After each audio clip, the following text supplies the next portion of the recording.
ओम नमो भगवते वासुदेवाय। आप सभी भक्तजनों का अपने इस YouTube चैनल पर स्वागत है। आज की इस वीडियो में हम आमल की एकादशी व्रत का महत्व, उसकी विधि तथा आमल की एकादशी व्रत की कथा का श्रवण करेंगे।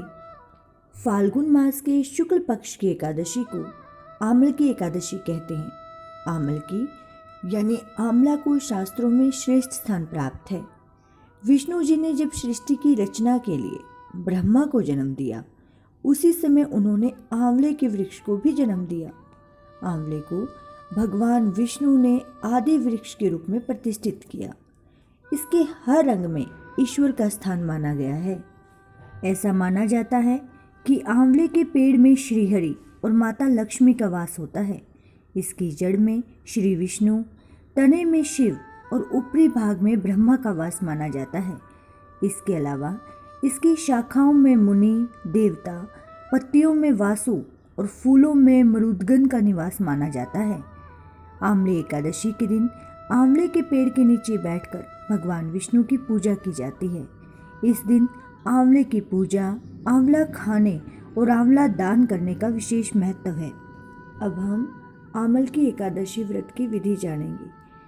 आमल की एकादशी व्रत के पहले दिन व्रती को दशमी की रात्रि में एकादशी व्रत के साथ भगवान विष्णु का ध्यान करते हुए सोना चाहिए तथा आमल की एकादशी के दिन सुबह ब्रह्म मुहूर्त में उठकर स्नान करके भगवान विष्णु की प्रतिमा के समक्ष हाथ में तिल, कुश, मुद्रा तथा जल लेकर संकल्प करें कि मैं भगवान विष्णु की प्रसन्नता एवं मोक्ष की कामना से आमल की एकादशी का व्रत रखता हूँ। मेरा यह व्रत सफलतापूर्वक पूरा हो, इसके लिए श्रीहरि मुझे अपनी शरण में रखें।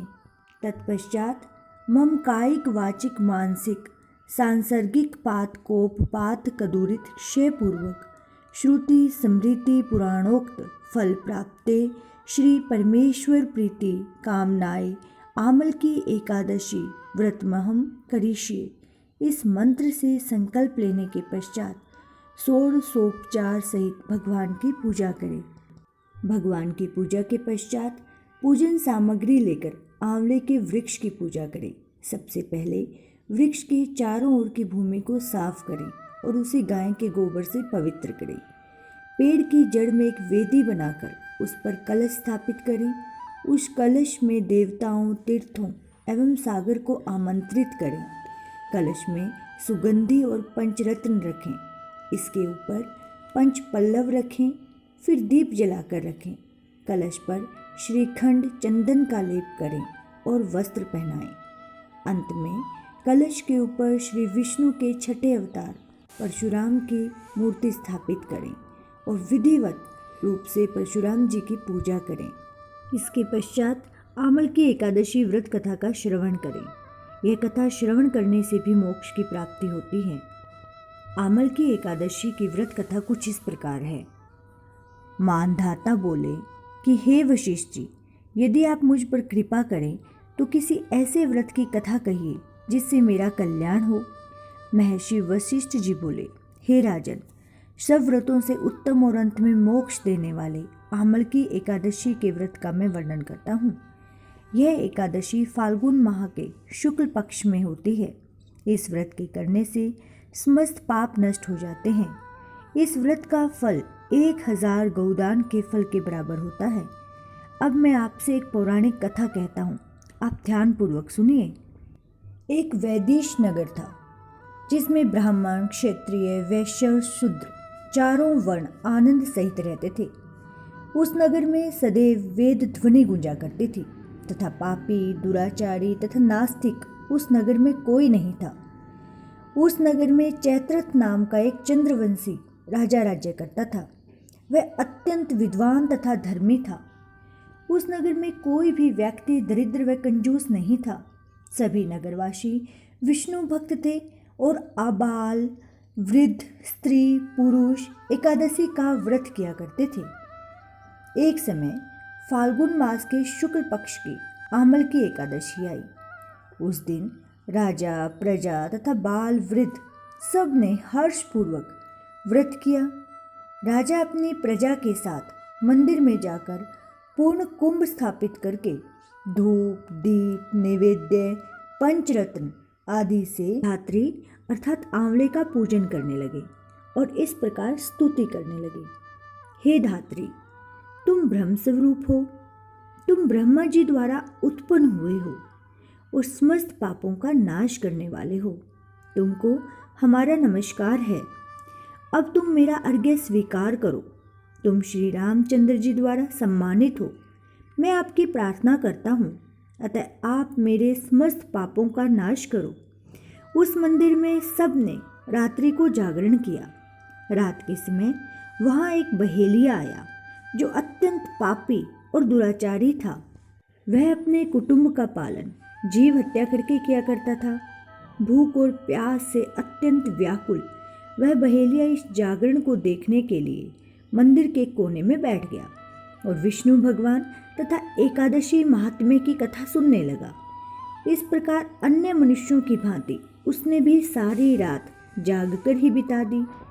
प्रातःकाल होते ही जब सब लोग अपने घर चले गए तो बहेलिया भी अपने घर चला गया। घर जाकर उसने भोजन किया। कुछ समय बीतने के पश्चात उस बहेलिये की मृत्यु हो गई। मगर उस आमल की एकादशी के व्रत तथा जागरण से उसने राजा विदुरथ के घर जन्म लिया और उसका नाम वसुरथ रखा गया। युवा होने पर वह चतुरंगिनी सेना के सहित तथा धन धान्य से युक्त होकर 10,000 ग्रामों का पालन करने लगा। वह तेज में सूर्य के समान, कांति में चंद्रमा के समान, वीरता में भगवान विष्णु के समान तथा क्षमा में पृथ्वी के समान था। वह अत्यंत धार्मिक, सत्यवादी, कर्मवीर और विष्णु भक्त था। वह प्रजा का समान भाव से पालन करता था। दान देना उनका नित्य कर्तव्य था। एक दिन राजा शिकार खेलने के लिए गया। देवयोग से वह मार्ग भूल गया और दिशा ज्ञान न रहने के कारण उसी वन में एक वृक्ष के नीचे सो गया। थोड़ी देर बाद पहाड़ी मलेच्छा वहां पर आ गई और राजा को अकेला देखकर मारो मारो शब्द करते हुए राजा की ओर दौड़े।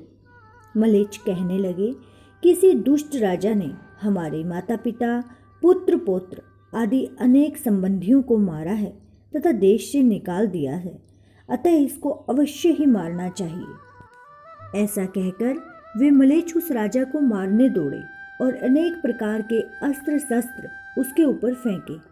वे सब अस्त्र शस्त्र राजा के शरीर पर गिरते ही नष्ट हो जाते और उनका वार पुष्प के समान प्रतीत होता। अब उन मलेच्छों के अस्त्र शस्त्र उल्टा उन्हीं पर प्रहार करने लगे, जिससे वे मूर्छित होकर गिरने लगे। उसी समय राजा के शरीर से एक दिव्य स्त्री उत्पन्न हुई। वह स्त्री अत्यंत सुंदर होते हुए भी उसकी भ्रुकुटी टेढ़ी थी। उसकी आंखों से लाल अग्नि निकल रही थी, जिससे वह काल के समान प्रतीत होती थी। वह स्त्री मलेच्छों को मारने दौड़ी और थोड़ी ही देर में उसने सब मलेच्छों को काल के गाल में पहुंचा दिया। जब राजा सोकर उठा तो उसने मलेच्छों को मरा हुआ देखकर कहा कि इन शत्रुओं को किसने मारा है? इस वन में मेरा कौन हितैषी रहता है? वह ऐसा विचार कर ही रहा था कि आकाशवाणी हुई, हे राजा, इस संसार में विष्णु भगवान के अतिरिक्त कौन तेरी सहायता कर सकता है? इस आकाशवाणी को सुनकर राजा अपने राज्य में आ गया और सुखपूर्वक राज्य करने लगा। महर्षि वशिष्ठ जी बोले कि हे राजन, यह आमल की एकादशी के व्रत का प्रभाव था। जो मनुष्य इस आमल की एकादशी का व्रत करते हैं वे अपने प्रत्येक कार्य में सफल होते हैं और अंत में विष्णु लोक को जाते हैं। मनुष्य को विष्णु भगवान में आस्था रखते हुए श्रद्धापूर्वक आमल की एकादशी व्रत को करना चाहिए।